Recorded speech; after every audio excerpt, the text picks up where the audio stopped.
Good morning to each and every one of you. I'm Shannon Lemon. I'm the Vice President of Economic Development at the St. Paul Area Chamber of Commerce. We started the equity work about 3 years ago, the focus on how do we change the way we do business. Obviously, in this time, it has become increasingly more visible as to the racial inequities that exist in our society. What we've always said is if we can have the real conversation about race, we can have conversations as meaningful about other forms of diversity and inclusion. But race seems to be the biggest challenge from an economic development standpoint as well as a quality of life.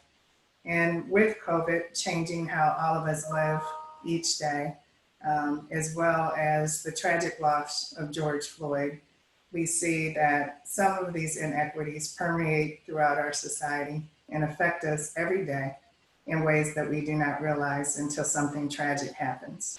So this work began so that we could do the work needed for change. And what we're focused on is how to do the change in a way that addresses these issues so that all can participate. So again, welcome. I hope you all have your coffee. We have a quick 2 hours and some wonderful presenters that are going to be with us today. And Anika Ward, our facilitator for this session, will formally introduce Brittany, Tanya, and Ellen, but we are excited to have them all with us. None of the work that we do is possible without our sponsors. So our presenting sponsor is Bremer Bank, and we appreciate their support. Our program sponsor, our venue sponsor, although we can't be there, is the Science Museum, and we appreciate all of their support throughout our equity work. Our program sponsor is Bush Foundation, powering diversity throughout our region. Corporate sponsors, Anderson Corporation, Anchor Paper Corp, Flint Hill Resources, Land of Lakes, Mille Lacs Corporate Venture, Redpath and Company, Travelers, and Excel Energy. And our contributing sponsors, Sunrise Banks and the University of St. Thomas. And again, we are so grateful for each and every one of them. This work is a team effort. It is something that the St. Paul Area Chamber of Commerce embraced fully. Again, I've introduced myself. I would like to introduce our president and CEO and give her a chance to greet you this morning. B? Good morning. Can you hear me okay? Maybe a little louder. I should be a little louder. Turn myself up a little bit more. All right. Good morning and welcome. My name is B. Kyle. I'm President and CEO of the St. Paul Area Chamber of Commerce, and I'm delighted to welcome all of you to this next event in our equity series. As it turns out, today is a perfect day to be at home and connect via Zoom. Today's session is about changing systems that may be blocking equity in our organizations, and this also challenges us to look internally to our own unconscious biases driven by systems that surround us, that we simply accept as truth or become victims to it. This work is more important than ever, more urgent than ever. George Floyd's death at the hands of a police officer merely 2 weeks ago must not be in vain.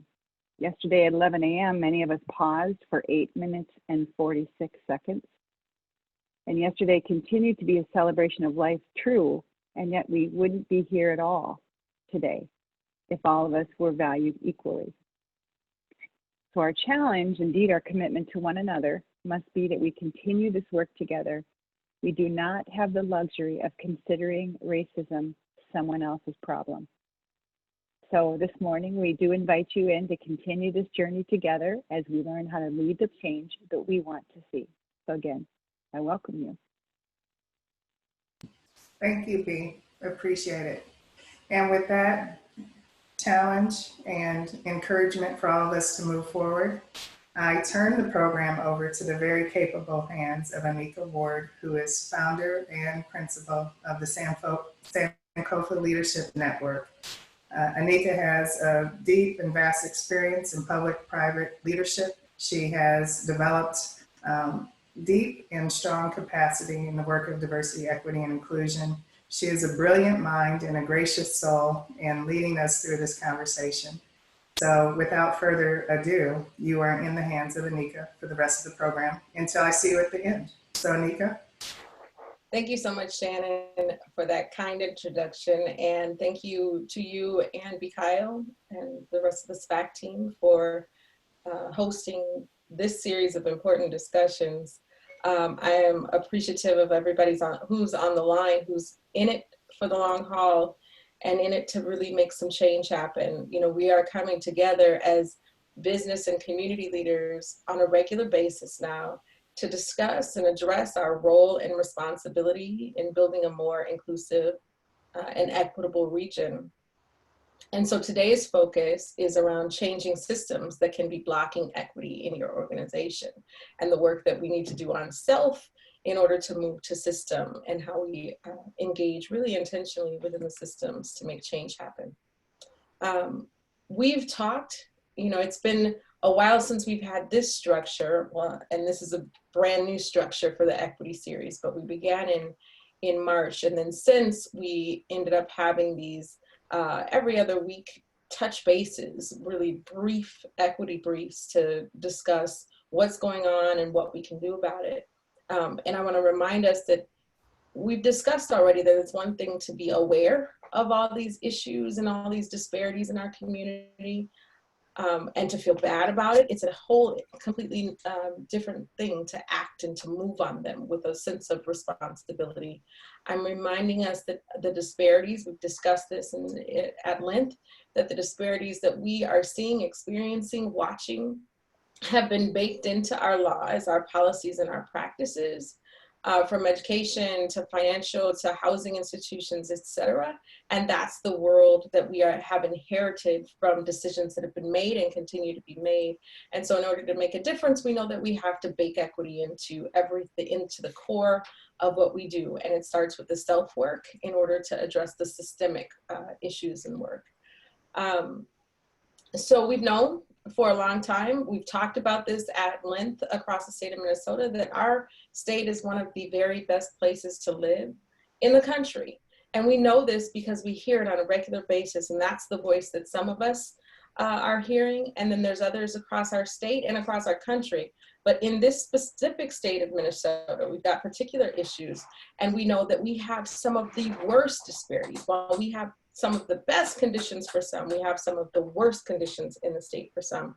And the recent losses and tragedies, including George Floyd's death at the hands of a police officer that so many of us watched, and also coronavirus the disparities in how communities, in particular communities of color, are facing disparities in coronavirus impacts, are really uncovering for the state of Minnesota. We know if it's bad across the country, it's really bad here, and it's really tough here. And so as business leaders, as community leaders, we've got some work to do to roll up our sleeves, have some tough conversations about self, and then move into tough conversations about how we as a community can change and impact systems. And so we've had a series of wonderful speakers, and today is no exception. We've got three really thoughtful, incredible leaders in equity and systems change that we will hear from today, starting with Miss Brittany Delaney, who is an activist and spoken word artist. She was born and raised in Minnesota and has been writing since 8 years old and traveling and performing since she was 13. She's participated in spoken word groups such as the Minnesota Spoken Word Association, Quest for the Voice, Brave New Voices, Teens Rock the Mic, and has facilitated university-based establishments across the country. She's currently contracting as a curriculum consultant for various school districts and continues doing residencies, trainings, and tours. Her focus is promoting literacy, diversity, and safe space learning environments. And we're in for a really, really thoughtful treat right now. We will hear from Miss Brittany Delaney, and then we'll come back and split up into some group conversations. Brittany, I'm so excited to have you here. Thank you for joining us. Thanks for having me. So I won't take too long on introduction. I got my start as a spoken word artist, which is performance poetry, and I was able to make a national team that got me involved with HBO Brave New Voices. The call to action there, I would say, is what sort of catapulted me into the work today. I knew pretty quickly that I was going to use art as a vehicle to facilitate change in education. It's sort of been my focus for quite some time. When I got into St. Paul Public School District, I was 19 years old and teaching full-time at Gordon Park High School. And one of my main focuses around that was the equity training, not just for the educators, but for the students as well, because education is core. It's at the base of all of our bias. And one of the things that we kind of focus on is mental states. What it is that we were taught growing up, belief systems, things that inform our decisions today. And I very quickly realized that I had to challenge some of my own in order to be effective in the classroom. I've done several equity trainings funded by the Racial Equity Department of St. Paul Public Schools, just sort of addressing our personal impact on the classroom and how we can develop culturally responsive curriculum. Several diversity trainings in and out of universities. And basically, it all comes down to, even for myself as a facilitator, is the idea that we need to challenge our internal systems of belief.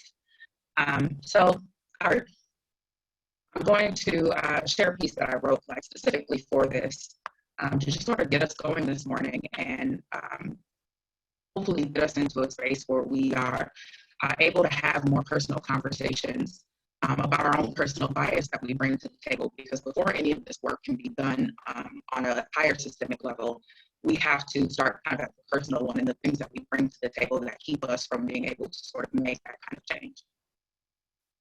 So, a mental tape is a collection of memories that inform our patterns, beliefs, and core systems of operation. We all have them. We lean into the system when we meet people, when we hear their names, when we see their skin, when we notice their hair, when we smell their scent. We lean into decisions and assumptions and beliefs projected directly from the tape. We know right away when we care for someone, and we know when we don't faster than we can blink. Muscle memory, historical symmetry, now they are what we think. Our tapes sit in the background of our thoughts like musical accompaniment. Judgment on the 1 and 3, masked face on the 2 and 4. Systems are the orchestra, a masterful tale of our relatives' past. If you listen closely, you can hear the stories of grandparents, favorite aunts, and uncles in the past, featuring the deafening sound of fear. Fear that someone will take away what little we think we know in a world that constantly reminds us that we don't know much. And as long as trauma is passed genetically, we are all predisposed to the crutch. For all of our sake.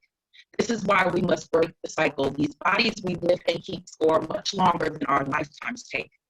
Systems are made of people, of decisions, and trickle-down effects of gatekeepers, of breadlines and neighborhoods in distress, of education designed to teach some and fail others, of the success of some and the have-nots that suffer.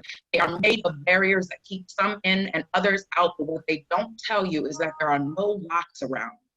The walls are paper thin and ceilings glass. We are all participants in its structure, and it is our responsibility to dismantle it and dismantle it fast. Equity is not a choice. It is a right. And when we see a space that does not practice it, it is our job to fight, and it's overwhelming to think of doing it alone. Overwhelming to think of ways to be effective, but the correction starts with one decision made by everybody in the collective. It is much easier to exist in an equitable world than it is to carry over-distributed weight. This world will not have us much longer if this is the road we continue to take. People deserve humanity right now.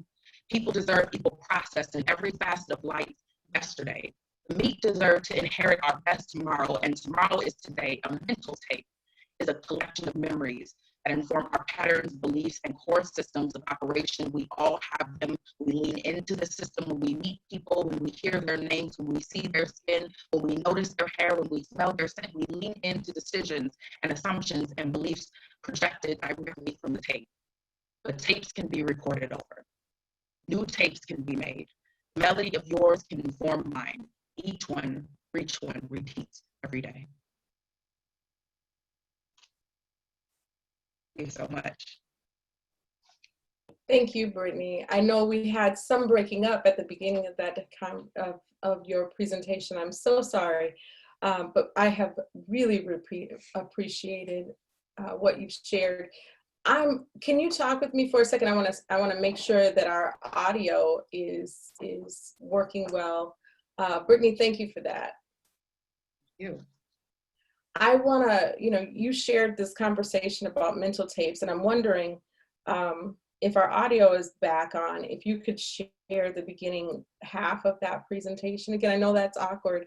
Or even the whole thing, because I would love to make sure that we hear it all the way through. Is that all right with you, Brittany? Not a problem. And Anika, we're getting some expertise feedback in the chats and suggesting that everyone mute, and then maybe that will help audio across the board perfect. too. Oh, perfect. Is that all right, Shannon, if we start that over again, if we ask everyone to mute and ask you to do it one more time for us, Brittany? No problem. Awesome. Right.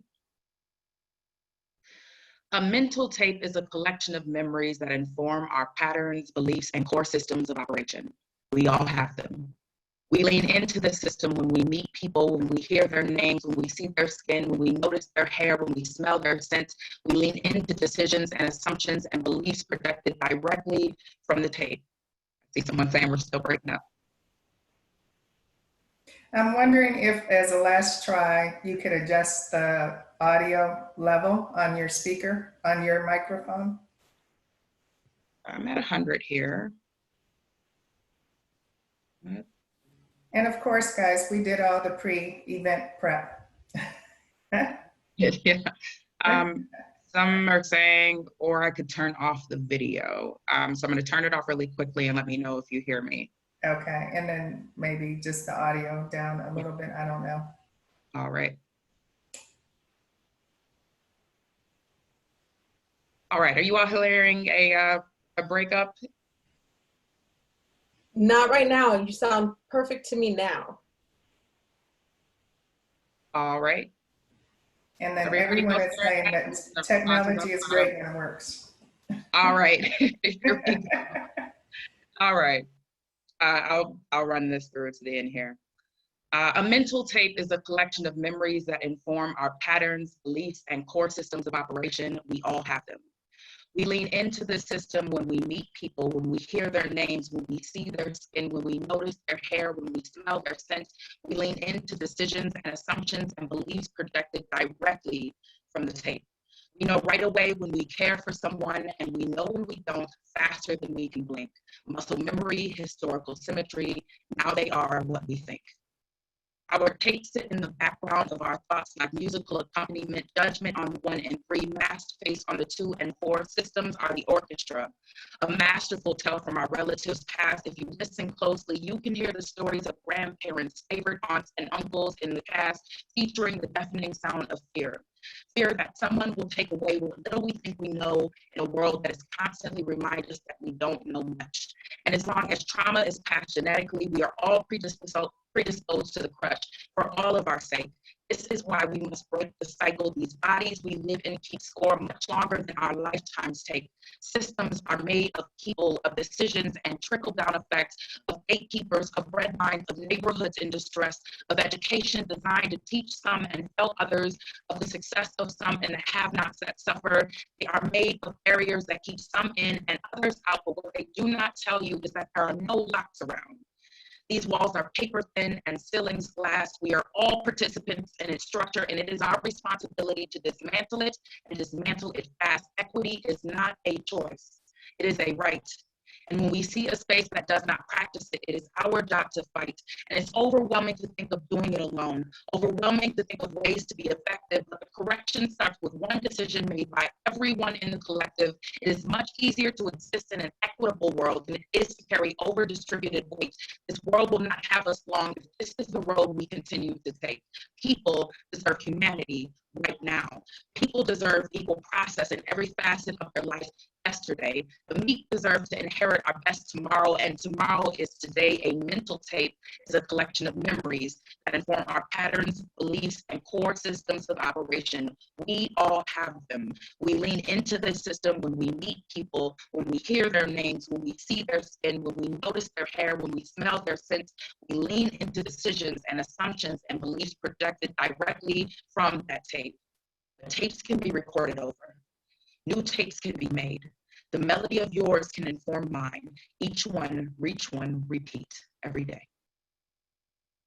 Thank you so much, Brittany. Thank you for repeating that presentation. And we did have some breakup again, but I heard almost every word, and we're getting some feedback for you.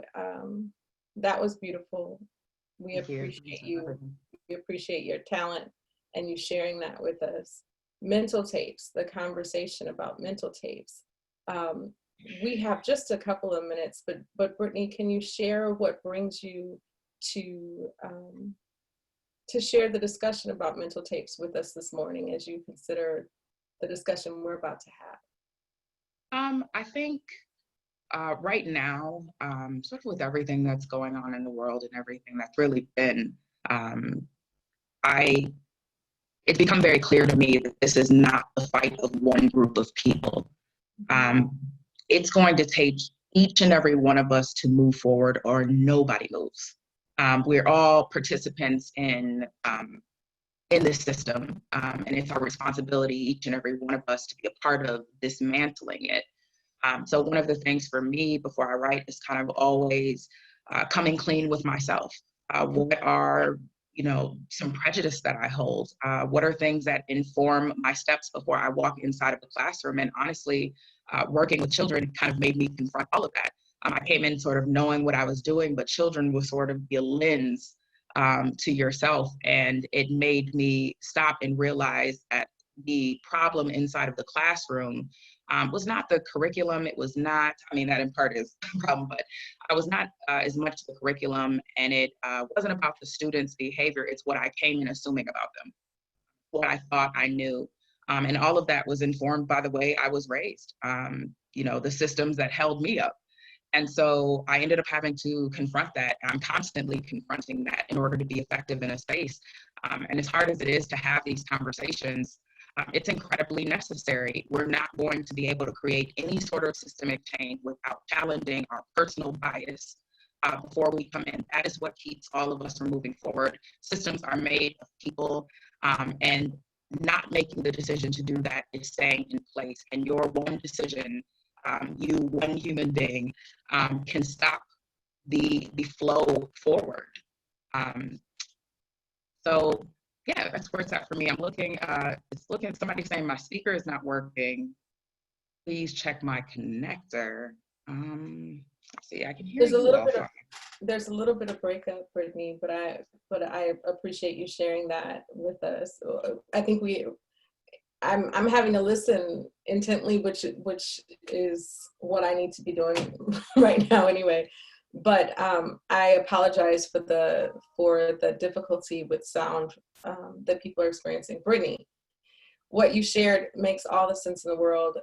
I appreciate the challenge to start with self and to consider those biases, those assumptions that we've made that we bring to the table in every space that we're in, because we're human. We carry biases with us, and the ability to have bias is important, and then the ability to navigate and to be very intentional and be very aware of those biases that we carry is the next level for us, so that we can move into the systems that we impact with intention and make sure that we're very intentional about the outcomes that we have.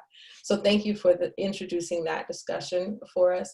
What I'd like to ask the group to do is to dig in a little bit deeper in small groups. And we're going to ask you in your small groups to consider two questions. One, just considering the mental tapes that play out in your mind as you move through the world.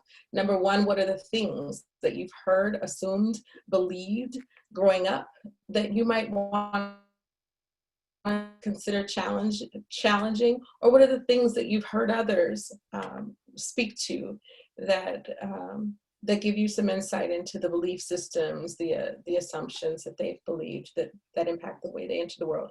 And then two, what are the ways that we can record over? We heard Brittany say you can record over these mental tapes. And so what are the ways, the very intentional steps we can take in our lives to record over those tapes? So two questions: what are the things you've heard, assumed, believed, or that others have heard, assumed, believed? And then two, what are the ways that we can record over? I think we'll take about 5-6 minutes. Is that okay, Shannon? We'll take a few minutes to have this discussion in small groups. And I'd love to have every group, you'll be automatically assigned to a group. I'd love to have every group identify a facilitator and a timekeeper, because we will be automatically popped out of the group and back into this group in about 5 or 6 minutes. So if you can share those conversations with one another. Thank you.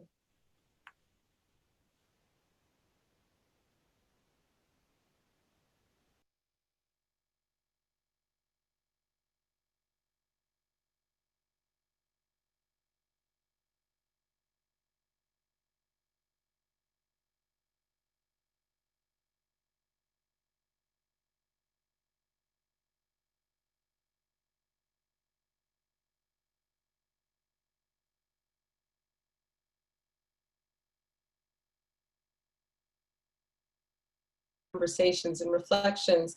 And in our group, we actually got around to several people in the group who shared their perspectives. And what I heard really clearly was mental tapes like, we treat others the way we want to be treated, being something that we want to challenge and think about. You know, there's folks who say it's actually treat others the way, like learn about others and learn the ways that they want to be treated, which might be different from yours.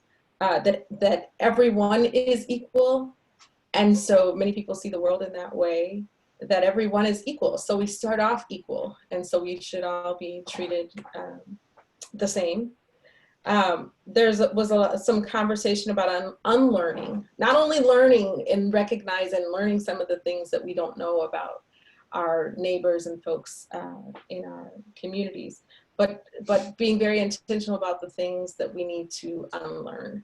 And then a final thing that was shared, I think, towards the end of our discussion was uncovering hidden history.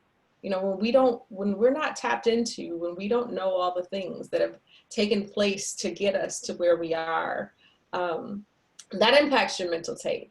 And so there were some really thoughtful, important things shared in our group. I want to stop before we move on and see if there are other themes that anyone wants to. We have literally about 2 minutes. But if there's other themes that people could share that came from your discussions about mental tapes.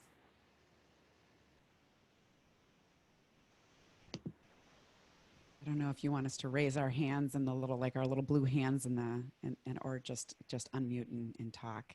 Just unmute and jump in. You know, in our group, we talked a lot about listening, and not only listening to other people's stories, but, you know, to Brittany's point about what are the tapes, right? That we have to listen to the tapes in our own heads as well. And to do that without judgment of ourselves or others, because it's real easy to get all swirled up in a shame storm when we uncover things that are really uncomfortable to look at, when we hold up that mirror and we hear the things in our head, and the stories of others, and we just go, oh my gosh, how did I not know? And shame, you know, shame is Brene Brown, right? Shame only lives in silence. And so if we can take those noticings and begin to talk about them and share them, and that's the most courageous vulnerability of all, is to be able to share some of those things that make us feel shameful, because shame is not productive. So listening to our own heads and others. Absolutely. Alyssa, thank you so much for sharing.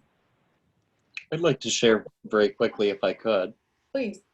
So my name's John. I'm the Director of Development with the St. Paul Area Chamber of Commerce. I have a tattoo on my side that is something I've been taught ever since I was a little kid. And it's a quote, and the quote is, "Life is a journey made up of choices and the consequences thereof." Every choice has a consequence.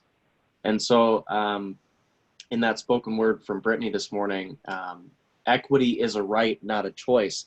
150,000% correct. But there have been choices that have been made in the past, and right now we're living with the consequences. And we had somebody in our group share, you know, we talk a lot about this, but now is not the time for more talk. Now is the time for action. Now is the time for new choices to be made that's going to create new consequences. And more positive than what we've been reaping over the past number of decades. Absolutely. Thank you for that conversation and the reminder of that that point from Brittany's poem, equity is a right and not a choice. And someone's making choices for other folks. So thank you.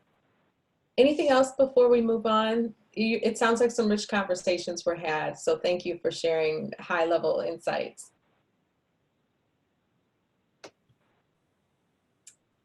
If not, I am going to move us along and introduce Ellie Krug. I am so grateful that Ellie is about to share some really important things with us now. And I'll share a little bit about Ellie before I move over. At the age of 52, Ellen Krug transitioned from male to female while living in Cedar Rapids, Iowa. Although not at all easy, transitioning genders gave Ellie the opportunity for a do-over in life, which has included working to make the world fairer and more inclusive for all humans, particularly those considered other. She later relocated to the Twin Cities, where she served as the founding executive director of a legal nonprofit that was conferred an American Bar Association award for innovatively increasing legal access. The author of Getting to Ellen, a memoir about love, honesty, and gender change, 2013, Ellie has presented on diversity and inclusion to governmental entities, court systems, Fortune 100 companies, law firms, nonprofits, and colleges and universities on 800 plus occasions. A hopeless idealist, Ellie has presented her human inclusivity training, Gray Area Thinking, across North America. In 2016, Advocate Magazine named Ellie one of 25 legal advocates fighting for trans rights. Ellie views herself as an inclusionist, which I love, and founded an inclusion-oriented consulting and training company, Human Inspiration Works, in 2016. In 2019, the Minneapolis-St. Paul Business Journal conferred its 2019 Business of Pride Career Achievement Award to Ellie and her company, Human Inspiration Works. In that same year, Outfront Minnesota, the state's largest LGBTQ advocacy organization, conferred Ellie its 2019 Legacy Award. So we are about to hear from a wonderful person, and I thank you, Ellie, for joining us. Thank you, Anika. I really appreciate that very long introduction that I wrote. And Shannon and the Chamber, I want to thank all of you for having me as well. Many of you right now are reacting to my voice because right now I look like a chick. Please nod your heads vigorously. I could use that right at the moment, okay? But the voice sounds like a dude. I know that. And many of you did that when you heard my voice. I can see you. I can see you on the screens. And when that happens with me, okay, what that is, I call that the look, all right? And that is a reminder for me, because your eyes are telling you one thing, but you hear my voice, your ears are telling you something else. And what the look does is it reminds me that I am other in our society. But you know what? I'm not the only one who is other here right now. People of color other than white, and by the way, I refer to white people as white colored people because most white people don't believe that white's a color. But people of color other than the white color, you too are used to getting the look. The difference between you and me is that I have privilege. I don't get the look at least until I open my mouth. For people of color other than white, you get the look many times when you walk into a room or a store or a restaurant, or let's go down the list of every place where you walk into in Minnesota or in America. Now, I'm going to talk with you about white fragility and getting past skin color. Well, we can't get past it, but about talking about skin color. I'm going to make some of you uncomfortable in the next 5 hours that I'm speaking. Not really. I've got 16 minutes to go. And if I do make you uncomfortable, I'm sorry about that, but not really, because we have to get uncomfortable, particularly white colored people, in order for us to change the landscape, the way that things are. The reality is that some of the things I'm going to tell you to the white collar listeners right now, you're going to be able to accept a whole lot easier than if my skin was not the color of white. You are. And the question I have for you is why? Why is that the case? Why is it easier to hear things from me as a white person than from someone else who is of a different color? Frankly, the whole thing that we need to go forward about is honesty. We need to be honest with ourselves. And by the way, I don't have it all down. I still got some big blind spots as it relates to a lot of different things. But I will tell you, what I have that I did not have when I was ostensibly a straight white dude, I'm still white color, but when I was ostensibly a dude, what I didn't have then, but what I have now, is I have great perspective, way more perspective about what it means to be other.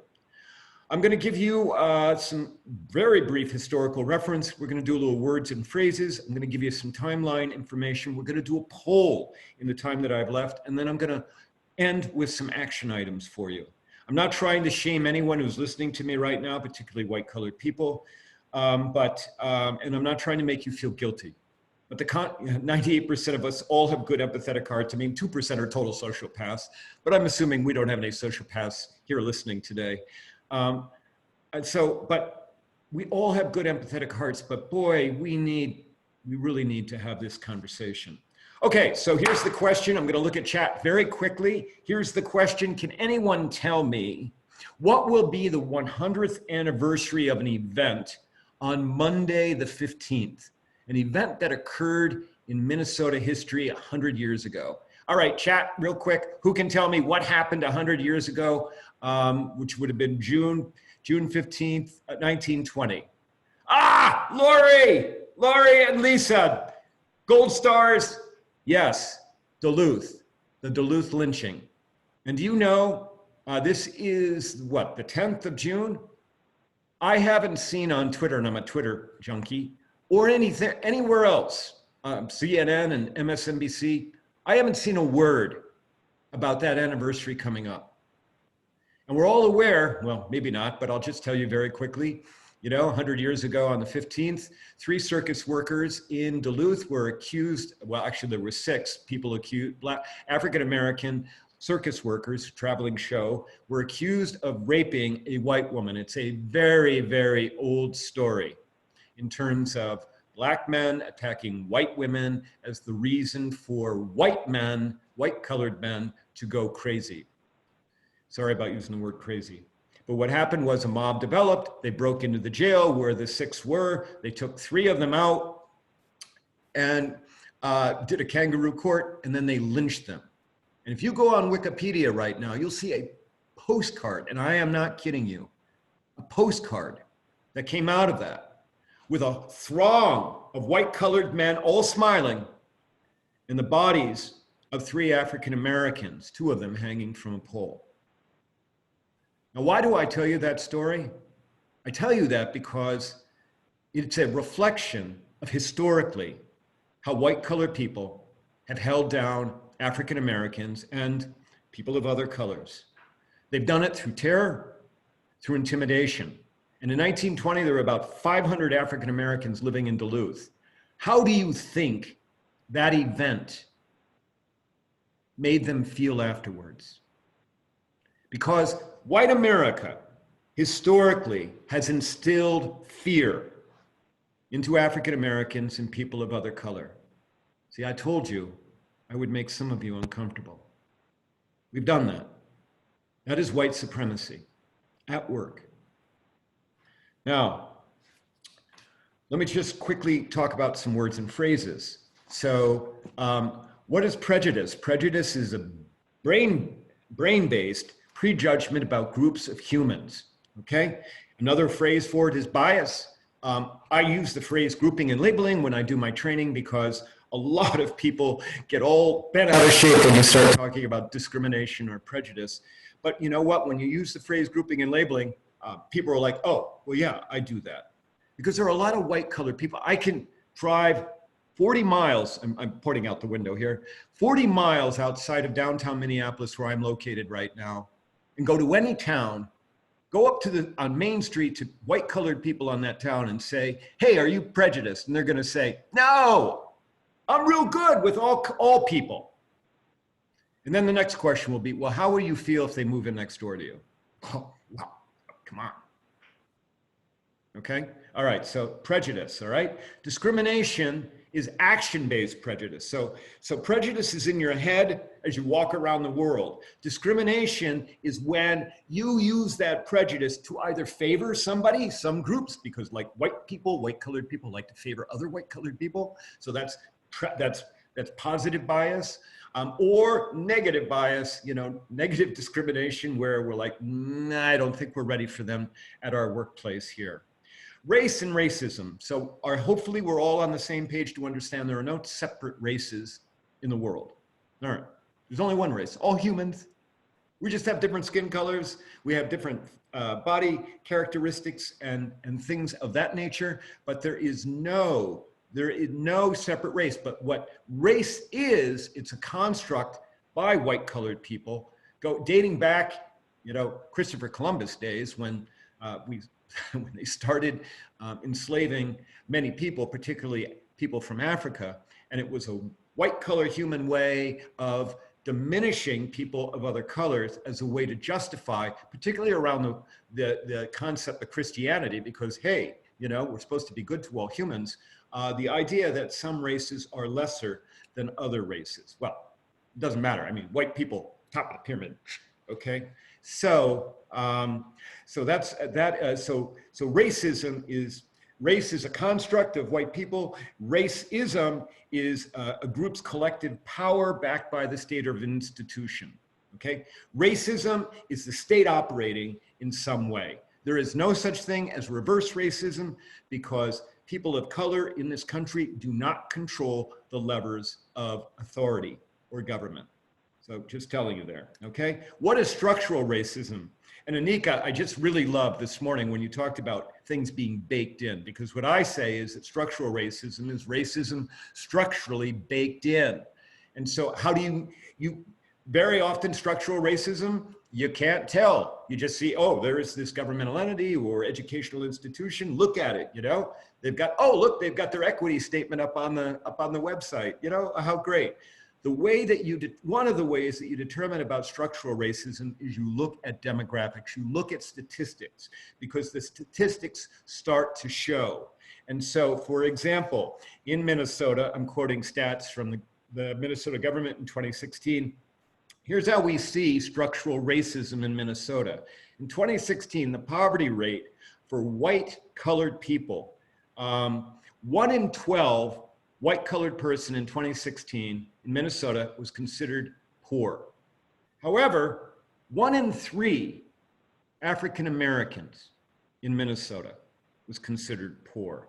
1 in 3 plus for Native Americans, 1 in 7 for Asians, 1 in 5 for Latinx. That is one of the ways. You start to go to demographics. And by the way, if you want to, all you have to do is type in mn.gov.demographics, and you'll find everything you want along the lines of how disparities exist in Minnesota. Okay?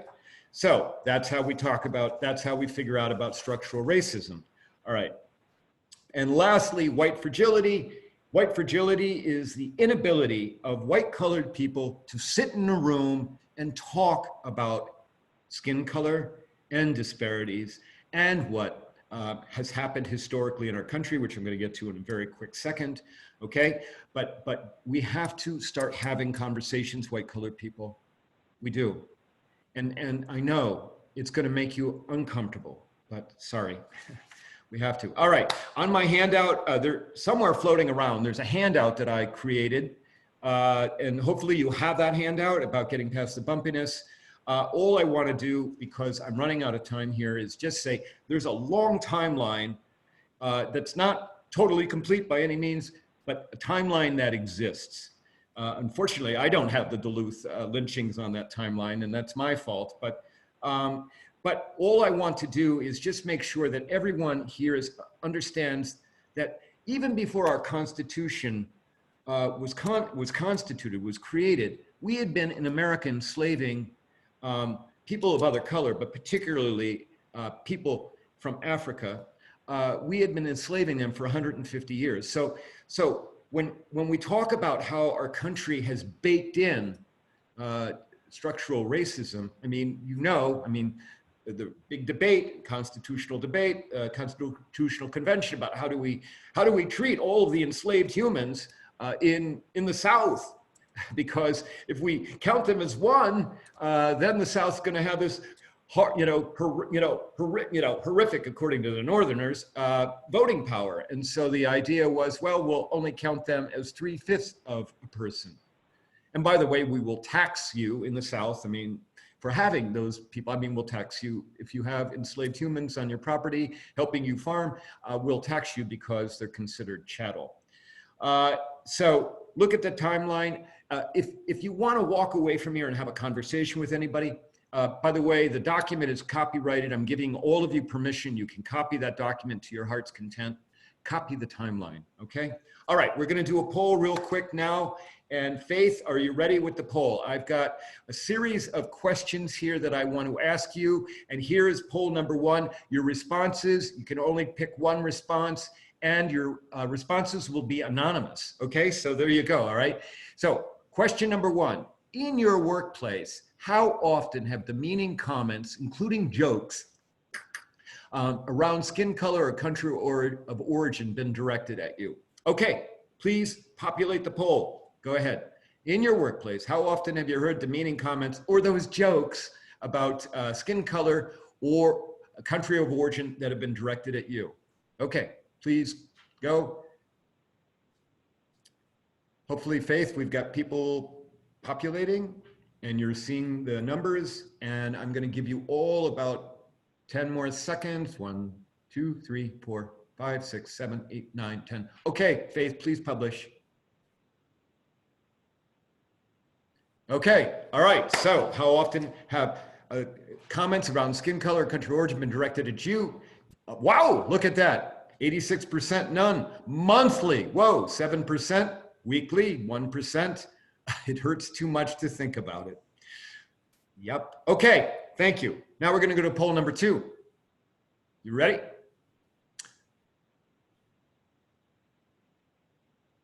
Poll number 2. In your workplace, how often have you heard demeaning comments, including jokes around skin color or country of origin that were directed at someone else? So you're just sitting there overhearing, okay? They're making a joke about, Sally over there. How often? Okay, please populate the poll. 1, 2, 3, 4, 5, 6, 7, 8, 9, 10. Faith, we're trying to keep this train on the tracks. Please publish. Okay, here we go. How often comments to me at other people? Never. Whoa, I'm very impressed. Monthly. That doesn't make me very happy. Weekly, 5%. Monthly though. Okay, all right, great. One more question we got for you. Okay, poll number 3. Faith, if you consider yourself woke around the issue of skin color and racism, and by woke, I mean, you think you get it now. When did you become woke? Okay, within the last 30 days, the last year, last 5 years, last 10 years, you've been woke your whole life. I'm still working on it. I don't care about being woke. Please populate, please vote on the poll. Boom, boom, boom, boom, boom, boom, boom. 10, 9, 8, 7, 6, 5, 4, 3, 2, 1.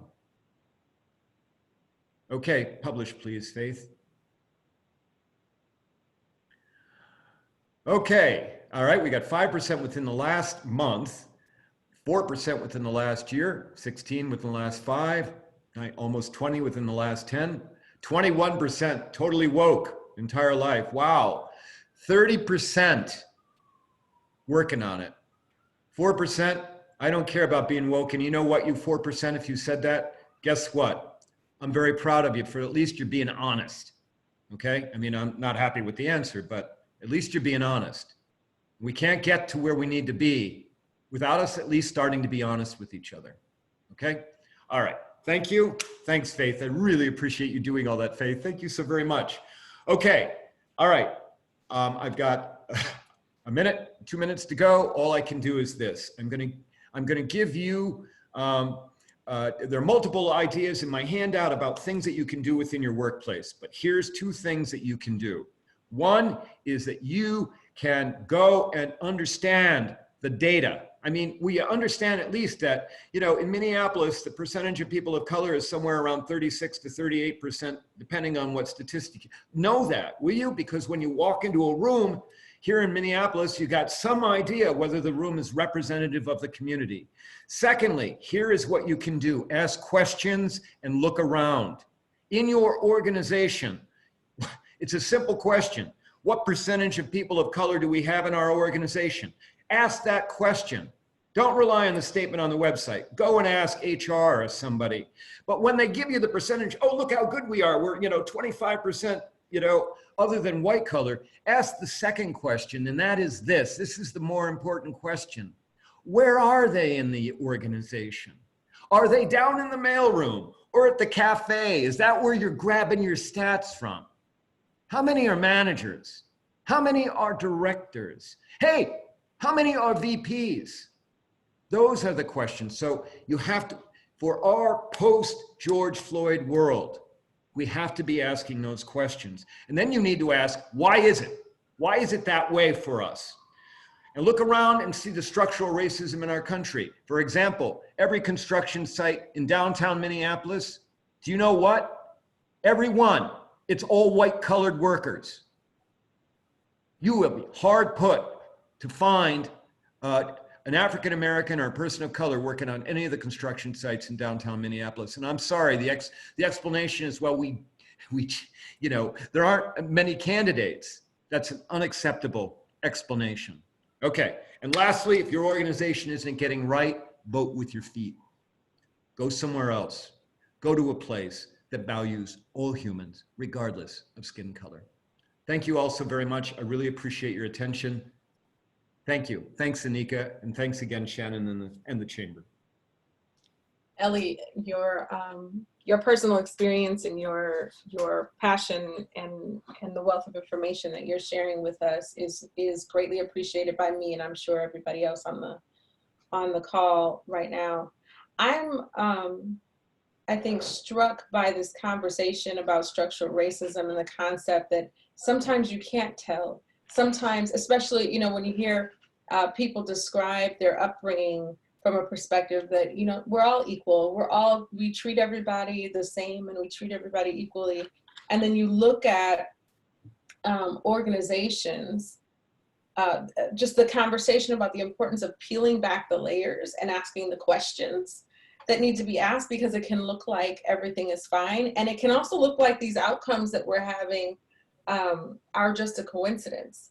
But for me, an important thing to remember is that if you are consistently getting outcomes within your organization that can be easily predictable by race, and constantly and consistently predictable by race, and for example, people of color are receiving the negative side of those outcomes on a regular basis, then it doesn't matter what your intention is or what the organization's intention is. You know that there's some structural racism built into that system, unless you believe that people of color just are supposed to get negative outcomes, right? And so we have to look at things and peel back those layers, just like you described, Ellie. Within the organization, you have to ask yourself those questions about why is there not representation at these levels of leadership, et cetera, and know that that's part of baking in a system that is going to predictably produce a certain type of outcome. So I appreciate all those reminders that you've shared with us. I also the reminder of the Duluth lynchings. My great-grandparents moved to Minnesota in 1916, I believe, fleeing racial violence in Texas, Paris, Texas. There were some horrible things happening in Paris, Texas, including a lot of lynchings, and moved here right before that, moved to the Twin Cities. And my grandfather was in the circus as a child, and so these stories feel very much connected to, I think, a lot of us who have a similar history. I would love to ask you, and I want to be respectful and mindful of anybody in the audience who wants to ask questions. Please go on ahead and type them in, and we'll watch for that. But Ellie, I'd love to understand from your perspective, how was there, you talked about your experience and how that kind of changed your perspective, but was there a point in which you started to see things very, very differently and started to uncover, you know, when you asked us the questions about when did we become woke? Was there a point for you that you started to peel back those layers and become really, really involved in this change, or have you always kind of been on this path? Well, so I'm a student of Dr. King and Robert F. Kennedy. I mean, I was 11 years old when they were murdered, but I had been reading the newspaper when I was 7, and so their words started sinking into me when I was a child, and as they sank into a lot of people. So I always had this awareness about the need for the world to be better and fairer. But, you know, it's a long story, but you know, when I was suppressing my gender identity, I didn't transition until I was 52. When you're suppressing, it's very hard to do a whole lot of things. But once I started to, you know, identify as queer, hopefully I didn't offend anybody with that word. I started opening my ears. I mean, I grew up in Cedar Rapids, Iowa. I practiced law in Cedar Rapids. And even when I still presented as a man, but when I knew that I was heading down a pathway to transitioning, I started listening. And I remember vividly hearing the first time the phrase white privilege. It was, you know, several years before I transitioned. I'm like, what are you talking about, white privilege? I've worked hard all my life for everything I've got here. I haven't been privileged. And it took a long time for me to appreciate, okay, that I had so many legs up, even though I did work hard, okay, but I had a whole lot more legs up because my skin color is white, you know. And then of course, once I transitioned, I mean, right away, because the voice doesn't match the appearance, I started having incidents in public where people were marginalizing me, sometimes in a very threatening way. And it made me appreciate what it meant to be other in our society. So, but people whose skin color is not white, I mean, you learn those lessons, you know, right away. Thank you for sharing that. I'm intrigued by the idea that it might be when we do our work on ourselves to tap into our fullest selves that we start to recognize others in these interesting ways. I don't think there's any doubt about that. I mean, people are always, there are so many people out there hurting and struggling. I mean, we got people working jobs they hate. We got people in relationships they're not happy with. We got people, you know, living in places where they're like, why did I ever rent here or buy this place? And we're all suffering. And when we're suffering internally, it makes it very difficult for us to, and when we're not kind to ourselves, to have empathy for other people, to have an understanding for other people. And I think that once you start to understand about the human condition, okay, that you're going through the human condition and suffering from it, and then I think it's easier to understand that other people are doing that as well. Mm-hmm. That's intriguing to me. Just looking to see if I'm missing any questions. So there's a question, as a white colored leader, and this is from Shauna, I want to listen. I struggle with knowing when to speak up, however, and not leave the onus of conversations about race on the shoulders of my colleagues who are leaders of color.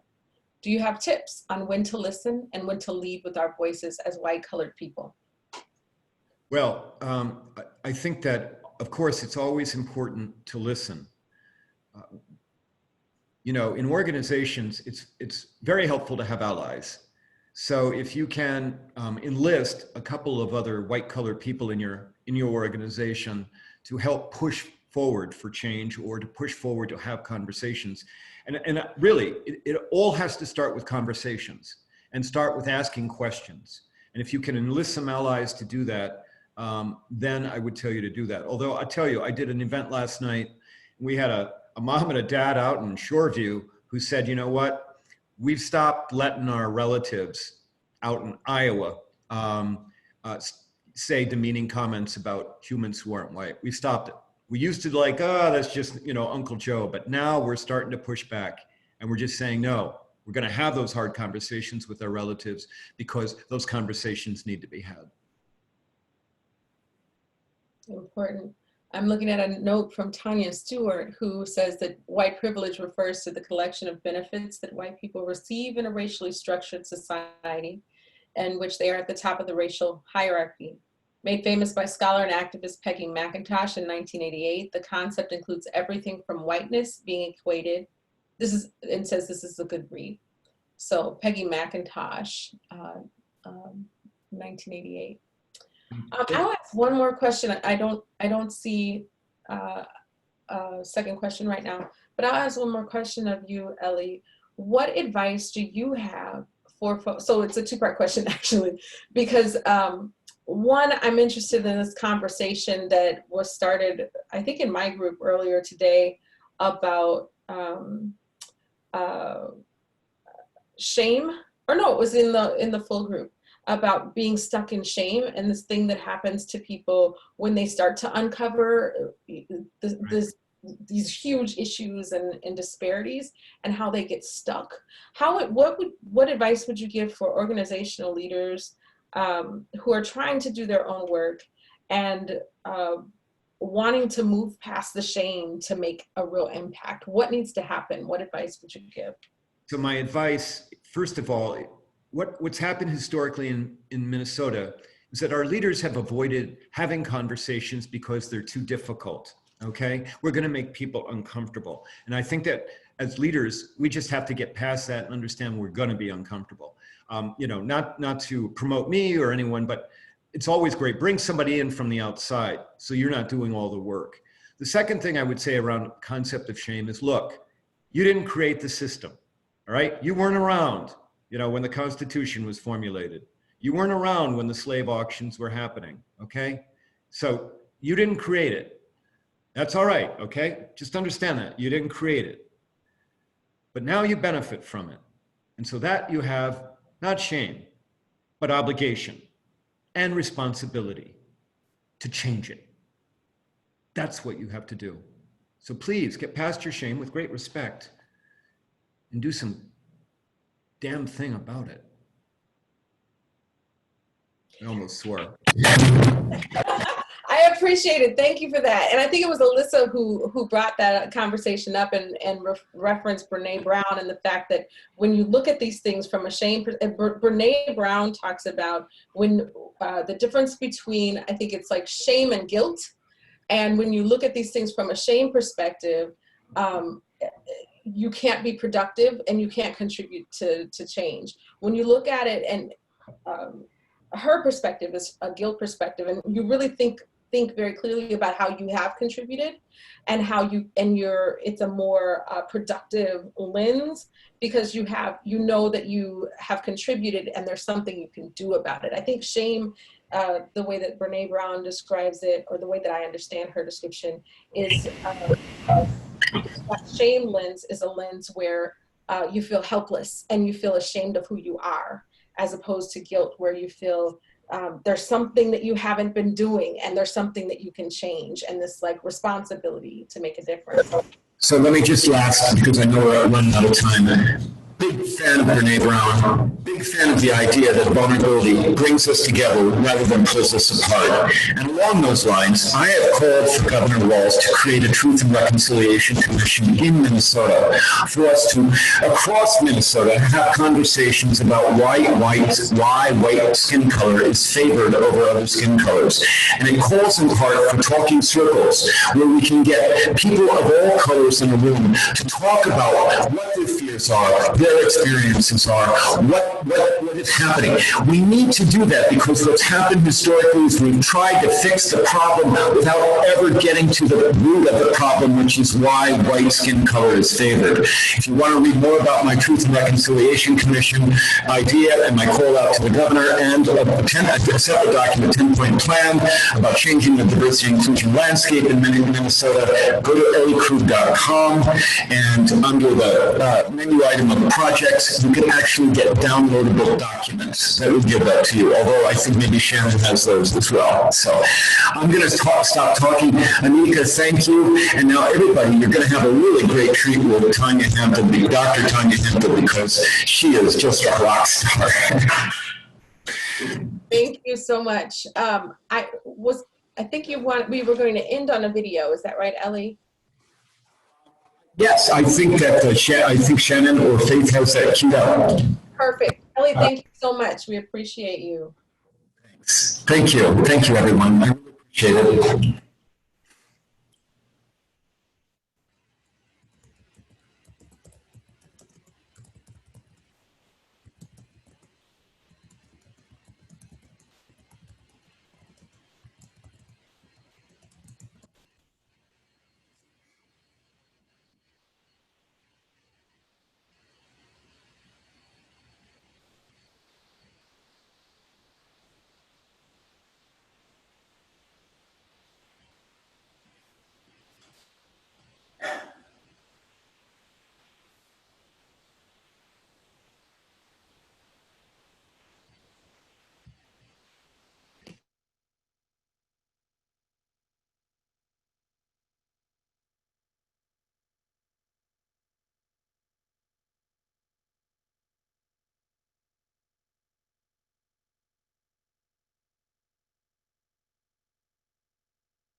I don't believe, I think that, oh, are we trying it again?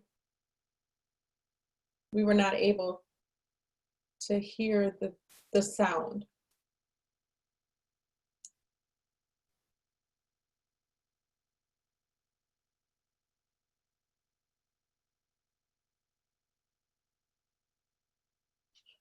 I think we might, I believe Faith is working on the audio, but I'm thinking we might move on and come back to this audio. Is that all right, Ellie? Okay. Can everybody hear me? Yeah, that's fine, Anika. Okay. We need to be, yeah, for sure. All right. I am going to move us along. And Faith, please chime in and let me know after Tanya and I talk if we've got the ability to play the video. Otherwise, we will, Shannon, correct me if I'm wrong, we'll post it on the site, on the LinkedIn site. Yes, we can do that as well. Okay, perfect. Perfect. So Ellie, thank you for that conversation and the inspiration and the insights that you shared that will help us to think about how we center our own work and prioritize our own self-work as we move into these discussions. And then I am excited to introduce Dr. Tanya Hampton, who was born and raised in Minnesota and is a strategic executive and consultant in human resources, talent and organizational development, and in diversity and inclusion.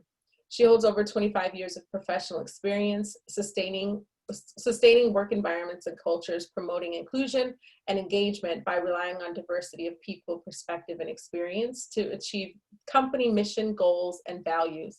Tanya spent the last decade working in the healthcare industry and operates as a strategic partner with senior leadership, managers, and employees to design and execute organization development initiatives that are focused on instituting critical human resources practices or processes, culture changes, improving leadership and organizational effectiveness, and directing diversity and inclusion.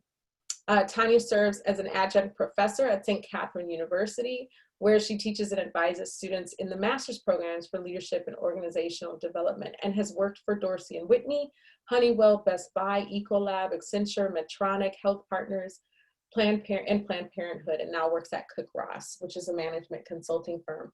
Dr. Tanya, we are so thrilled and appreciative to have you here to lead us into the discussion about systems. Thank you, Anika, and I wanted to say thank you to Shannon, and I'll say that it's really a tough act to follow Attorney Ellie, and really appreciate your partnership in this presentation, and I'm super thrilled to be here. You know, I have had such a journey, as I'm sure all of you have had over the last couple weeks, in relation to the death and loss of Mr. George Floyd, and even in that period, I had some of my own discoveries, family discoveries, frankly. And some of you have heard some of what I'm going to share, either via my words that I've shared in other situations, or on LinkedIn. I recently posted a story about my grandfather.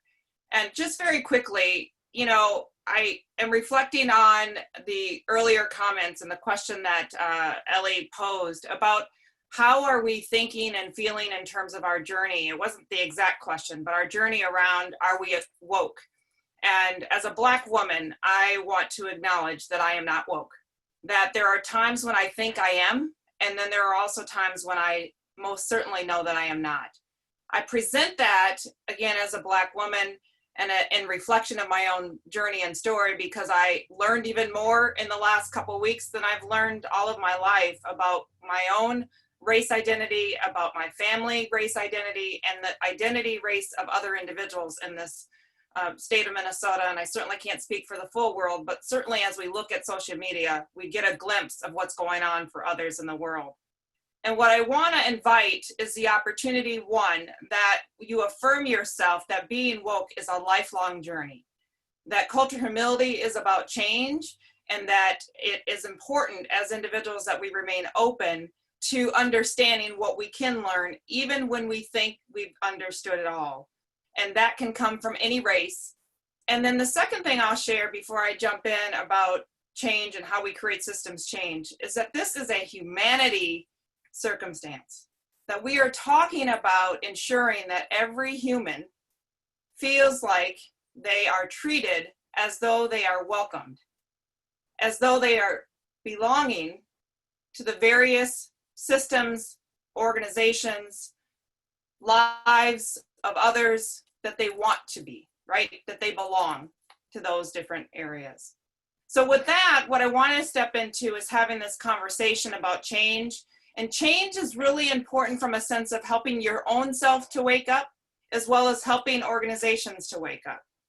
And as practitioners, or I'll speak for myself, in my short 25 years of practicing diversity, inclusion, and equity work, I have experienced more on the back end of individuals in the same field really understanding what it takes from a change perspective to wake your organization, to wake yourself. And so my gift to you is to think about the change principles that perhaps you've learned in a different capacity than a diversity and inclusion capacity, whether that was your role or you just haven't been in that role at all. That understanding change models should be overlaid understanding diversity, equity, and inclusion, so that you can create the right amount of systemic change in the organization. And so let's go on ahead and move forward, if you would, Anika or Faith. I'm not sure who's pulling things forward. Perhaps a comparison to how you might be feeling as we have this conversation, or as other issues of inequity come up, is the perhaps common model that you're familiar with when it comes to change, that sometimes we roll into this space of shock or denial, or we try to kind of bargain along the way about how we are feeling about the change that we are about, that we have experienced, or the change, frankly, that we're about to embark on. Oftentimes, change comes from pain and anger and our desire to want to make things different. And so this is just a presentation of this particular content here, of helping you understand the typical change that we all go through, an affirmation that you're normal, that you experience emotions and energy like any one of us as we get ready to react or see a thing that creates change for us, and then we want to evoke change and make it different. It is not an indication that you should stop and not do anything. And that sometimes is what we do, is we kind of sit in the anger, or we might even frankly sit in the depression.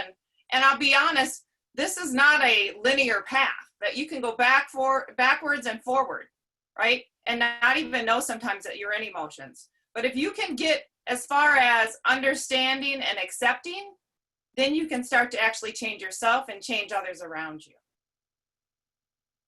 If you go to the next one. our typical response, and some of you have seen this content, I can only say right along, you might need to hear it over and over, because I still need to hear it over and over, that our typical response to change or to things that worry us or fear is that fight, flight, or freeze mode. We become really irritable. We really start to avoid situations, and we might even numb up. Like, we might not even attach to it. And I actually think that there's another way, that, while our automatic brain goes that way and wants to keep us safe, the idea is to try to figure out a different way. And so we'll talk about that in a few moments here. Go on to the next one. There are, however, 4 levels of fears that I've talked about before. One is failure, really thinking about, what is it that typically that causes us to move away from fear. It's because we're worried about failure. We're worried about not being able to have the results that we want to have. We're also, when we have fear, we're injected with distrust. We feel like we might lose our credibility, or that other people may not trust us. And so we may not be accepted, and we may be less inspiring to other people. We also get to sometimes a place of uncertainty, which is another level of fear. And then lastly, impact, and believing that we're going to lose our integrity and our power, our worth. And so those are, valid reasons. Those are things that come up when we experience fear. But I want you to think about how you might be able to step away from that, and we're going to move on and talk a little bit more about that. So how you can do that is if you think about what you think about. Did you hear what I said? Think about what you're thinking about, which requires the necessity for you to really reflect. And how you do that is you engage in your own fear and your emotion. Instead of the negative self-talk, you have positive self-talk, and you start to unpack your emotions and really pull yourself into a moment of just understanding, which requires breathing, sometimes meditation, in addition to the reflecting. All right, if you've got that, you can jump right into explore. You don't have to jump first into engage, because you might immediately know what your fear is and what you're afraid of. Exploring your fear is important as well. Something that we don't do, particularly around the conversation of race, is we are uncomfortable talking to other people about it. And this is the thing that we have to get over, people, when it comes to talking about diversity, inclusion, and equity, is we have to be willing to have conversations about race. I should be able to enter into a room and say, you know what, I am a Black woman from Minnesota, and I'm proud of that, and not have any impact on anyone else by saying that. And you should be able to say who you are. So if I say, where are you from? My response should not evoke first some energy, negative energy, and vice versa. If I ask that of you, your response, I hope over time, if it isn't already, one of a trigger. That we should be willing to engage in conversation about race, and some even the basic conversations as I've described. Because if we can't, then that becomes the challenge when it comes to eliminating disparities organizationally. Because we can talk about how people think, and we can change structures that, take out barriers from people being able to express their highest strength. But we'll still have the challenge of race and equities in organizations and around us. And so we do have to have those conversations about what are the racial disparities that we are encountering. And that we only can do that by having conversations with other people and starting to visualize positive outcomes, and then really troubleshoot, try things, be willing to put something together, try it out. If it doesn't work, then do something else, which moves you into the execution phase. And you start to build up confidence as you see that something is working. And then you track your lessons learned and you apply it again. Okay, moving on. So some other tools that you'll need that are very familiar, I'm thinking, as I think about this audience. As you think about change and move through change, the other tools that you'll need is being able to really create a defined strategy with some goals and objectives, have a change management practice, and make sure particularly around addressing disparities in an organization, that you engage your key stakeholders in the process. That you don't go in your office or in your space, whatever that might be for you, and create your own strategy and then roll it out, because you'll be rolling it right back.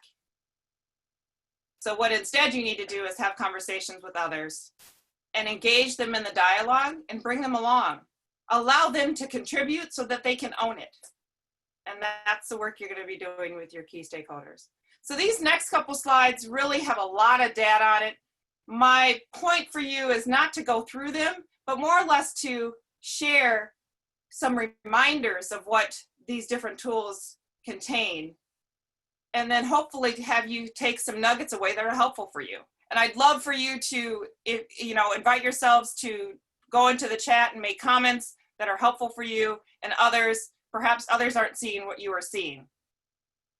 So from a strategic plan perspective, you want to make sure that you've identified what is your area of focus, set strategic objectives, which are really 2 to 3 high-level goals that relate back to the areas of focus. So your area of focus might be engagement.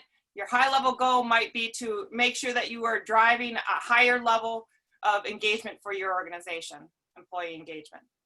And then specific activities and initiatives would be, implementing learning and development experiences. And in particular, when you are implementing human resource strategies and initiatives, is looking at what's the broad approach that I'm going to take for everyone, and then reeling in and understanding what specifically do you need to do for different segments, that being race, gender, etc.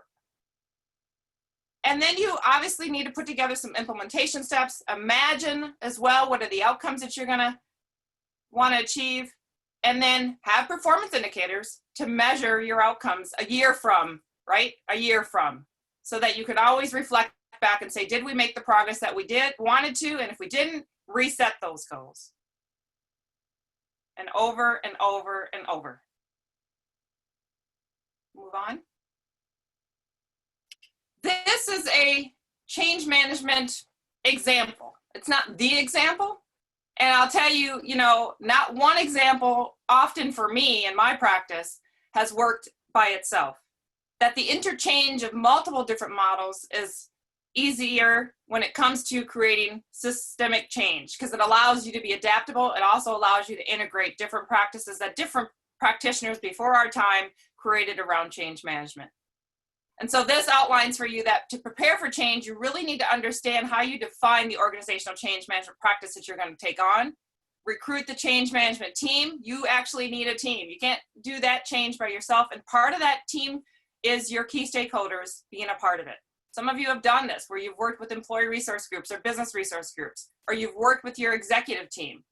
And really, good systemic change in my experience is including working with both of those types of teams.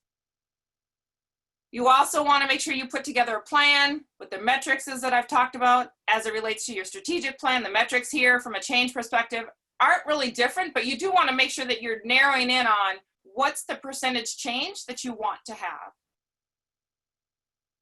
And then get ongoing feedback so you can have continuous improvement. Go on to the next slide. This provides to you probably a change model that you're familiar with, and if you're not, here you are. It's a gift. Cotter, he puts together a 8-step process around change management. It's not mine. It's what I've used, and it's been one that I really have leveraged in many of my different change practices. And what it does, it helps organizations create a sense of urgency. Some of you have heard in the space of diversity inclusion about the business case. And, I don't know about you, but for me, business case is a plea for doing diversity, inclusion, and equity work. And I have stopped saying that I want to have a business case for diversity, inclusion, and equity. And instead, what I've said is it's important to make sure that leaders around you, people around you who you're doing the work with, understand that it's a business imperative. That it's absolutely critical for an organization to do this, and not for the revenue gain. Not at all for that, but for the central piece of what I talked about earlier, humanity, making sure that people feel that they belong to something. and that they're treated, right, with equity in mind. Also, what the Cotter model shares is what's your vision? Where are you trying to go? And what are the barriers that you're trying to remove? What short-term wins are you trying to achieve? And then, just like I mentioned before, implementing and reflecting so that you can apply lessons learned and sustain the change and institute change long-term. Go on to the next one. Lastly, the last tool besides the strategy, the outline of what a strategy plan is, documenting that. Also, besides the change management, is also your key stakeholders and making sure that you are engaging them in your work efforts and getting their buy-in. And so this is just an example of what it takes to outline a stakeholder plan. Who are your stakeholders? What are their role in your organization? And more importantly, what is their role in relation to the change that you're trying to create? Where do they stand today? Do they believe you or do they not?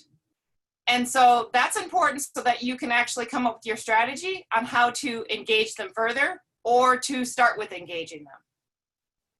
And by doing that, you're addressing their needs, and you've also created a plan to address wherever they are at on the change that you're trying to embark on.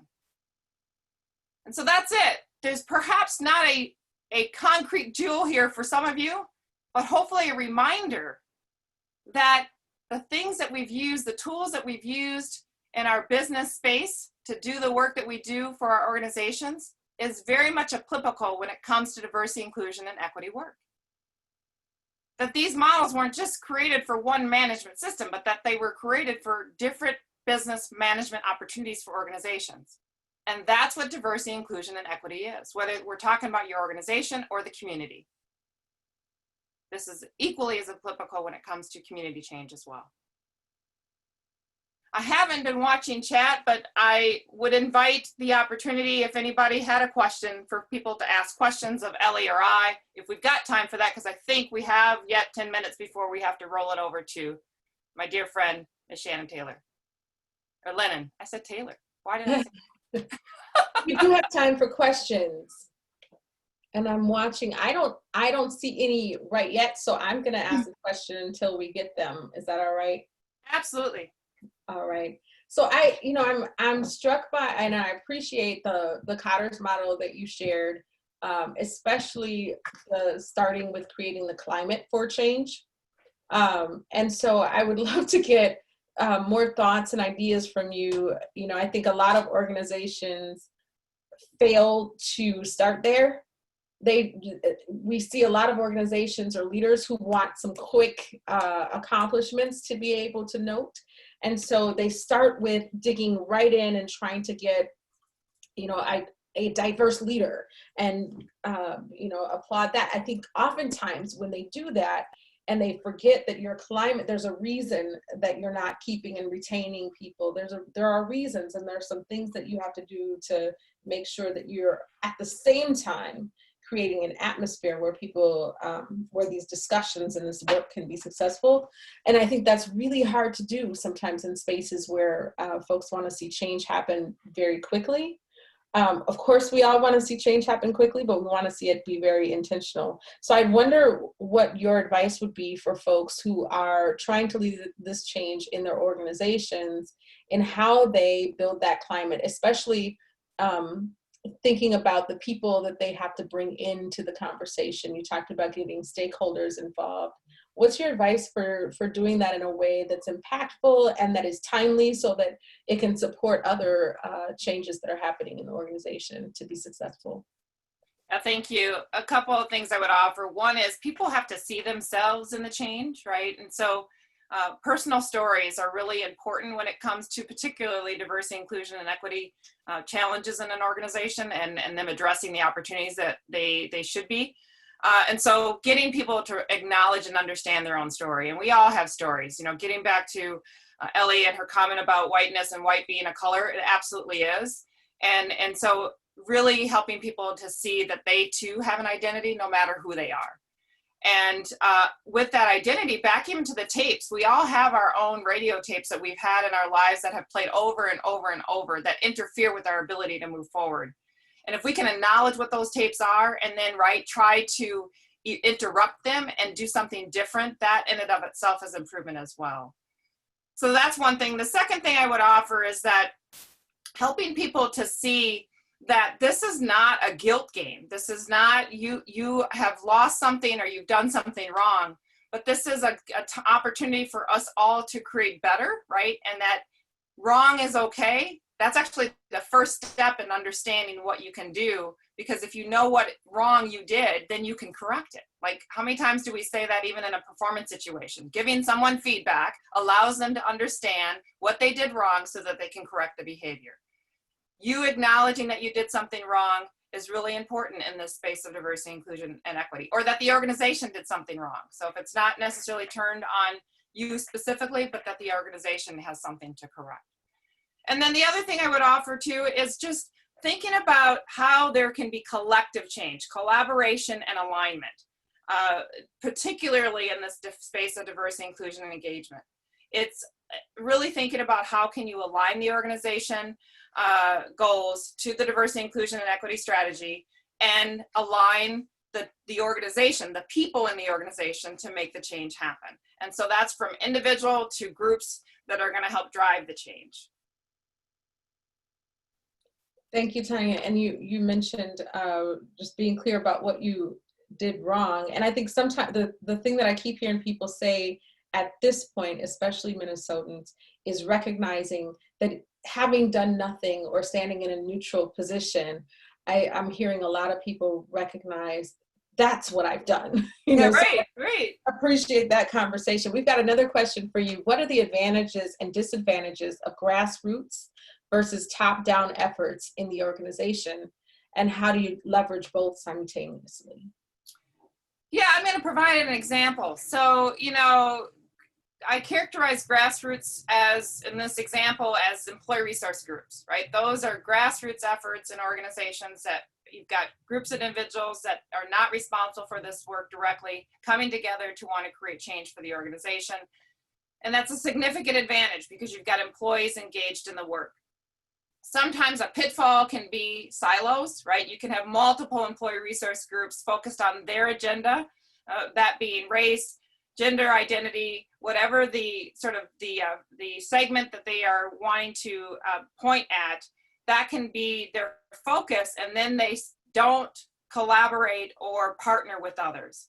And so what's essential is that they do both, that they have a focus, but that they also collaborate. And that one's not having a developmental session that's specific to strengths development, and then the other one does the same thing on that same topic, but that they're coming together to have development. Now, they might need to have their own conversation as development sits on their own identity, right? And that's okay. You can have that as a breakout discussion, as a part of the learning experience. So the more often you can bring people together as much as you are separating them, the better.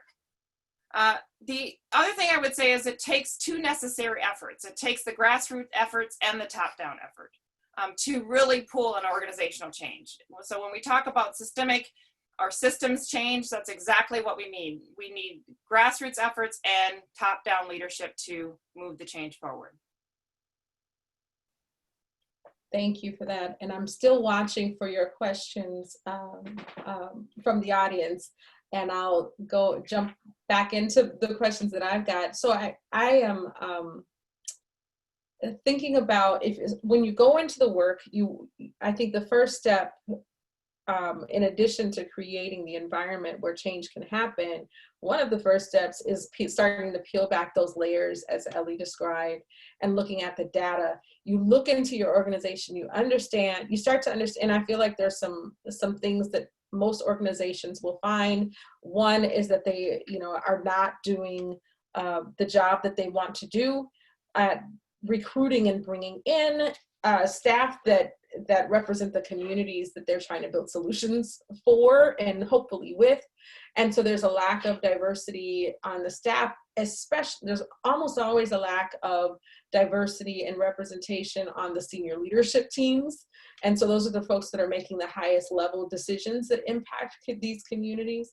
And then most often there's outcomes that they're seeing that are consistently inequitable. Even if we're an organization doing really good work, we see some inequitable outcomes.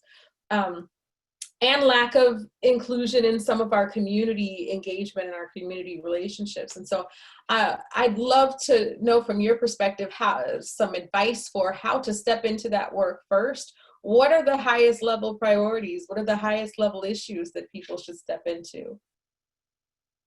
And then we've got a couple of questions, so we'll bounce into that. Oh, absolutely. Thank you. Yeah, I'm smiling because it's really specific to the area that you're coming from. So what place are you starting from, and where are the gaps? So back to the point of understanding the metrics is, to your point, Anika, is really thinking about what's the current state, what's the benchmark for the place that you are sitting from, whether that's the community change that you're trying to create or organizational change. And then really setting right targets, right? It's not necessarily a word that we always like to hear in this space, but the important thing is this is as much as a target game as it is when it comes to organizations increasing their profit and their revenue, like it is. When we talk about numbers around people, it becomes personal because we're talking about counting. Well, I guess I'll flip that and say, I want everybody to count. Like, I want to count people so I can make sure that they're there and present. Let's do that. Let's have that conversation. Let's make sure that we can account for every person when it comes to changing organizational demographics. Why not? Because that creates representation. It visibly gives you a sense that there are things changing. When you get a plate of food, you might add more vegetables because you want to see more green on your plate. Maybe not. Maybe you want to see more meat. I don't know, whatever your liking is. But you add things in so you can see it. That's right. There's nothing wrong with being able to see. Mm-hmm. Leah says that's why we have a census, because we want to have a census. That's right. Colleen says, can you speak to the term performative allyship? Performative allyship. I've not actually heard performative allyship. I've heard allyship, and it's ironic the person's asking. Let's see, it's Colleen. So thank you for presenting the question, and I invite you to share what you mean by performative. Let me talk about allyship a little bit. I actually, ironically, had a conversation within another center yesterday about allyship. And my personal expression of the opposite of allyship is I don't want pity. That actually has been something that has come up for me more recently, seeing all the wonderful letters, and I'm not being sarcastic, but all the acknowledgements of people's personal stories, their concerns in relation to they haven't extended their hand to a Black person. And I want that hand genuinely extended, and then I also want you to join me in the walk to create change. But what I don't want is, oh, I'm sorry. And then you go back home. Like, I'm not in this conversation for pity. I'm not. It actually hurts my heart. Mm-hmm. And so, yeah, it's been a long journey, but, we were, honestly, certainly as Black individuals, we were hurt and pained. And then on the flip side of that, there were a lot of other people who didn't look like us that were in that same 400-year journey. And so we're just like asking to stand up in a different way and do the good work that needs to be done to make sure that everyone feels like they are equal. And I might have gotten a little off target of the allyship, but what's important about allyship is that you are joining in with people and you're willing to take action. You're also willing to admit when you're wrong, or willing to admit when you don't know what you don't know. Thank you for that, Tanya. I think the conversation about, there's so many folks in Minnesota. I've gotten texts and emails asking what can white people do, and I've also gotten texts and emails with what might feel like pity a little bit, and so I'm still trying to figure out what to do with all of that, because I want to be supportive of people who want to be supportive. And your point reminds me of a story where my husband and I went to see, I can't remember the name of the movie, Denzel Washington's son played a police officer, I think maybe 40 years or so, 30 years ago, that was a first Black police officer. It's like based on a true story. And we were leaving the audience, leaving the movie, and a woman walked up to my husband sobbing, a white woman, and just said, you know, I'm so sorry, and just sobbed. And I do think there is a and my husband usually isn't that engaging, but he gave her a hug and it made her feel better. And I was surprised he did that. But what I'm realizing is that the chart that you showed, there's a real and human grief that we experience as we start to recognize these things that are happening. And I think the conversations that we've had today, I've appreciated, because it allows us to talk about that real human, those processes that we go through, and that we need to go in that depth where that woman probably was, in that depression space, and we need to come out of it in order to be productive and be a true ally and get the work done. So I want to thank you. I want to thank everyone who's been on this call today for the important contributions you've made to this conversation.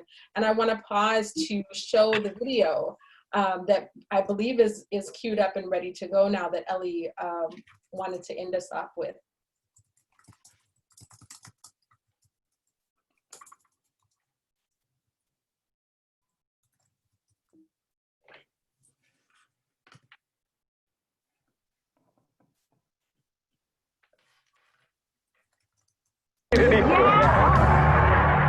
I want every white person in this room who would be happy to be treated as this society in general treats our citizens, our black citizens. If you, as a white person, would be happy to receive the same treatment that our black citizens do in this society, please stand. You didn't understand the directions. If you white folks want to be treated the way blacks are in this society, stand. Nobody's standing here. That says very plainly that you know what's happening. You know you don't want it for you. I want to know why you're so willing to accept it or to allow it to happen for others.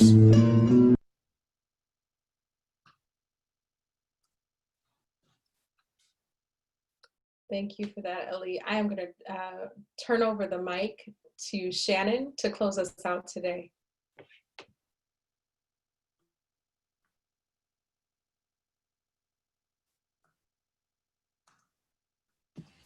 Okay.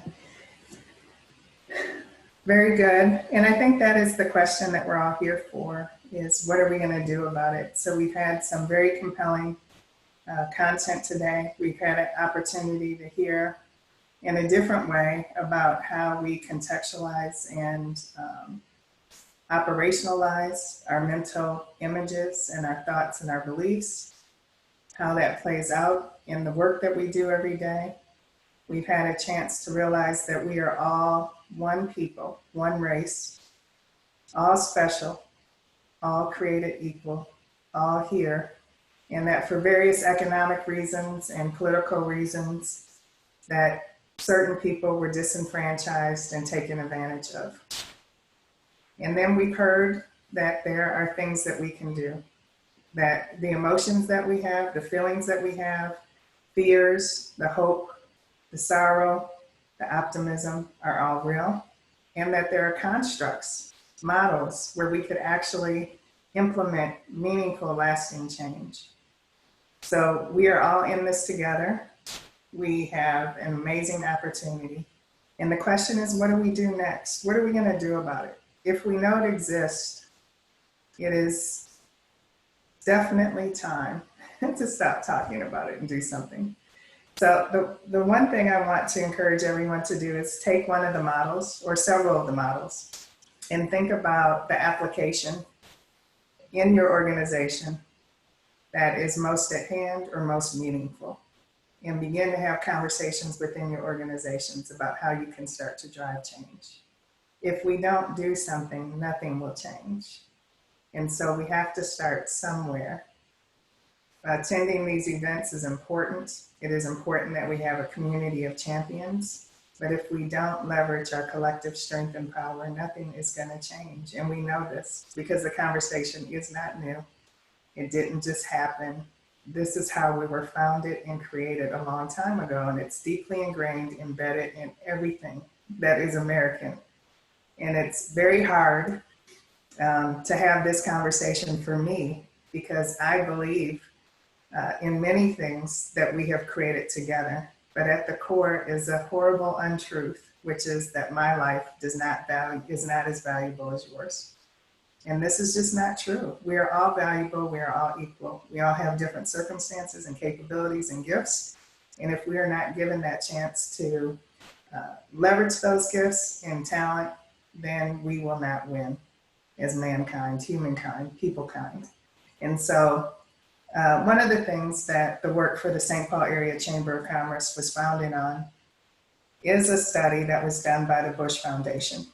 Dr. Hampton said it shouldn't be purely economic, but this study was done because in our retention of this great place to work, this wonderful state that is separate and not equal, what was found to be true is that professionals of color would come here but not stay here. And they were leaving at disproportionate numbers. So in 2016, the Bush Foundation did a study, and they repeated it in 2019. The top 3 reasons why people of color come here, great professionals contributing to our organizations, but leave, are number 1, they don't see anybody in leadership that looks like them. Number 2, when they come, they're hired, but they don't feel invested in, promoted, included, and they don't advance in their organizations. And then number 3, just the cultural differences in having a sense of belonging. We are such a monolithic culture. I think in 1980, the percentage of people of color versus now has exploded dramatically. And Minnesota was a very monolithic place, and it still acts that way culturally, even though we are far more diverse as a state. And so our culture is somewhat jarring if you come from a place that has been diverse for a lot longer time. So these are 3 areas that we as leaders can work on. Who's in leadership on the board, C-suite, and throughout our organization? When we do attract and hire, how are we investing in giving people those plum assignments, mentoring and sponsoring and promoting and advancing the talent that we hire? And then number 3, what are we doing intentionally to create those cultures where everybody can thrive? So that is the work before us. It is the big opportunity. It is something that I hope that we will all engage in. And we have models, we have relationships. I've said this numerous times, I am not the social media expert, but we do have our lovely LinkedIn SPAC equity group. So I encourage us to post there or ask questions there or invite people to small groups and offer you an opportunity to build community and help resolve some of the challenges. The last thing I'm going to say is, again, please pick something and do the work. And you don't have to do it alone. So would love to hear from you on any questions that you have or opportunities as we move forward or ways that we can help you in the day-to-day. These gatherings for the series will be every month. The next one is July 15th. It's about the multicultural lens and breaking down some of those unseen things again as to how we see the world and how we function in it. But being more intentional and seeing how we can respond and really do things differently with a new mind, which is what we talked about with Ellie. When you see yourself for who you are actually able to implement change. And so it's more of the deeper work, but my ask is that between now and July 15th, that you pick something and take one of those models that Dr. Tanya provided us and begin to see how you can implement change. So hope to see you July 15th, 7:30 to 8:30 a.m. Hopefully your coffee was tasty, and looking forward to us resuming again. Thank you so much for joining us. Thank you so much, Brittany, Ellie, and Tanya. We really appreciate the quality of information and the devotion of your time. Thank you so much, Anika Ward, for being a partner in this work. All of these very skilled individuals are available to help your organizations and you. So please do reach out and take advantage of their gifts and talents. Thank you again and have a great day. Appreciate you all. Thank you.